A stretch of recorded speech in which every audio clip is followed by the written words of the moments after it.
Alors pendant 2 jours, on a réalisé le raid fourragère qui traditionnellement s'effectue dans les Vosges. Initialement, c'est un raid qui s'effectue en 2 jours, en 3 jours, pardon. Et moi, j'ai voulu le faire en 2 jours parce que j'estime qu'un soldat, quand il marche bien, il marche à une allure de 5 km/h. Donc, à vol d'oiseau, ça faisait en gros une 80aine de kilomètres, donc 40 km la première journée, 40 km la deuxième. Sur 2 jours, 85 à 90 km pour des jeunes qui ont marché des distances maximales entre 30 à 40 km. Et puis il y a aussi la nuit, le fait de se coucher le soir et de repartir le lendemain, ça il l'avait jamais fait. En fait, on va contourner tout le monde là, on voit tout le monde le c'est bon.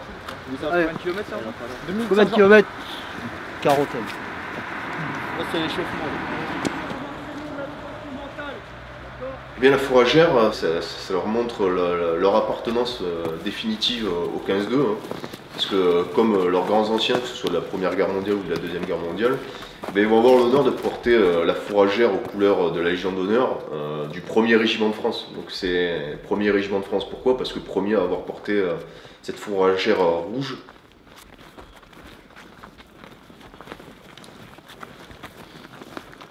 Je pense que c'est le mental qui prend le dessus à la fin. Ouais. C'est le physique, même quand le physique ça va pas trop, on arrive toujours à passer outre. C'est ce que je leur expliquais justement. C'est ce petit truc là qu'il faut réussir à faire. Les conditions climatiques, même si elles étaient dégradées, auraient permis à une troupe qui était aguerrie de réaliser ce type de raid-là. Maintenant, pour des jeunes EVI qui ne sont pas coutumés justement et qui ne connaissent pas leurs limites, en fait, j'ai voulu minimiser un petit peu l'aspect rustique en les faisant dormir systématiquement dans des bâtiments, parce que la nuit, il faut qu'ils se reposent pour pouvoir tenir le choc toute la journée. C'est pas une promotion qui est venue là parce qu'elle a vu la lumière, c'est vraiment des gens qui ont l'envie d'être là. La plupart c'est ça et ça se voit au quotidien. Ouais, bah, qui n'est pas fier?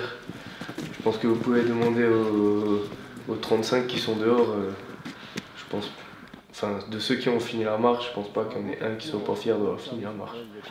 Je pense que tout le monde est fier d'avoir fini la marche parce que ça va, c'est quand même dur. Donc si, ouais, c'est une fierté quand même.